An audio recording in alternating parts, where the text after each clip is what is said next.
gangguan lain. Contohnya ini. Misalnya di talamus kiri misalnya, ya. Nanti dia keluarnya akan hemihipestesi dekstra, ya. Kemudian kalau motorik, hemiparesis, ya.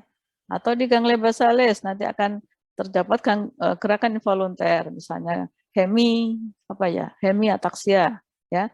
Tetapi hanya separuh, ya. Biasanya Allah tuh ngasih kelainan separuh, ya, satu otak dulu, ya. Oke, ya, ini adalah contoh-contoh defisit neurologis. Baik, kemudian ini adalah gold standar untuk menentukan bahwa ini suatu infeksi intrakranial atau bukan, itu dengan analisis cairan cerebrospinal dan kultur.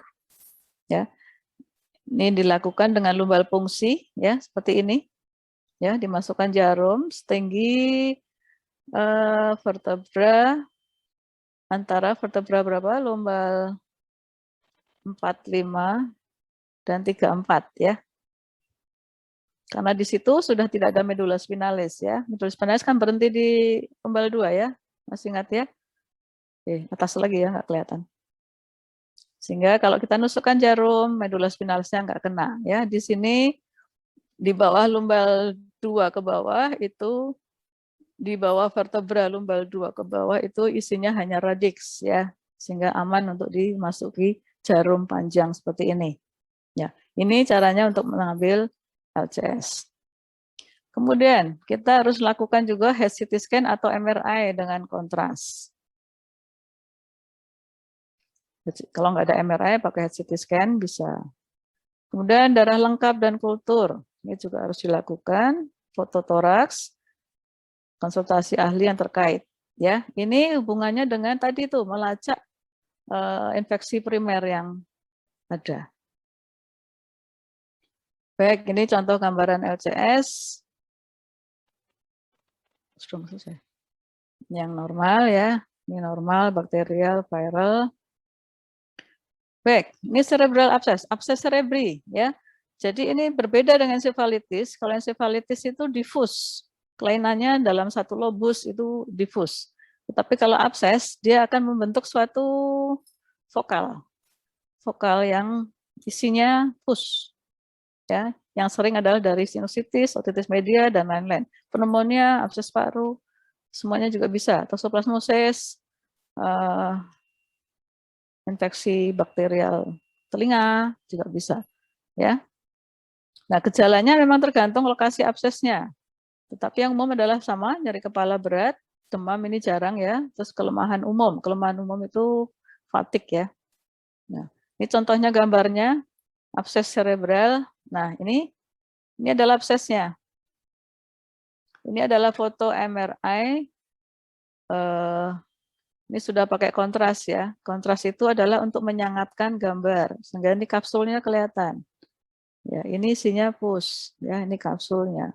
Ya, ini cairan, ini T2W, ini gambaran abses seperti ini, ya. Sehingga kan dia merusak parenkim. Ya.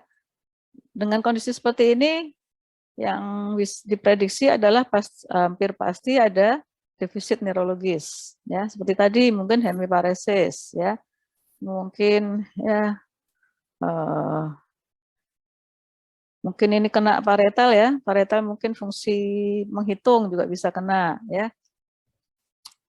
Memori juga bisa kena, ya. Ini dekat temporal, ya. Ya, baik. Kemudian, nah ini yang spinal abscess, ya. Abscess ini berada di medula, di kolumna vertebralis, ya, di area spinal. Bisa juga di dalam spinalnya sendiri, medula spinalis, bisa juga di luar medula spinalis. Ini contohnya gambarnya, ini yang di luar, ya. Ini yang di ekstradural, ya.